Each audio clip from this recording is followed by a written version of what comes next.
Adətən qadınlardan nə üzrə suçlayırlar? Çünki əlləri adət qanlarının bulaşdığı geyimləri, yəni adət paltarlarını oğurlayırlar. Qumarda şans gətirsin deyə istifadə edirdilər. Bu da bir tilsim olaraq istifadə olunurdu və bu da ciddi bir suçlama idi.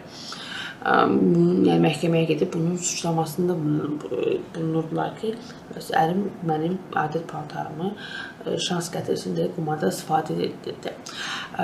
Yataqda cinsel ilişkiyə girmək, yəni yatan qadınla cinsel ilişkiyə girmək də böyük suç idi. Bu, bir növ cəsədlə ilişkiyə girməklə bir tutulurdu.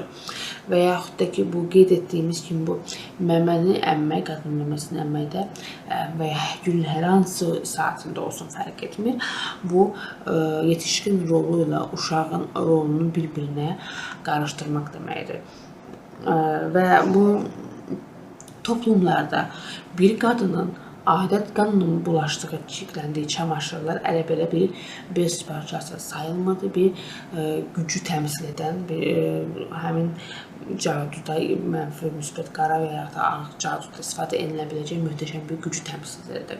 Yəni, çoxalmanın yaxşıya və ya pisə, müsbətə və ya mənfiyə istifadə edilə biləcək o çox güclü, müəzzəm bir gücünü daşıyırdı bu parçalar. Və bu paltarları qumarxanalarda şans gətirsin deyə istifadə etmək kainatın qoruyucu güclərinin ziyan etmək deməkdir.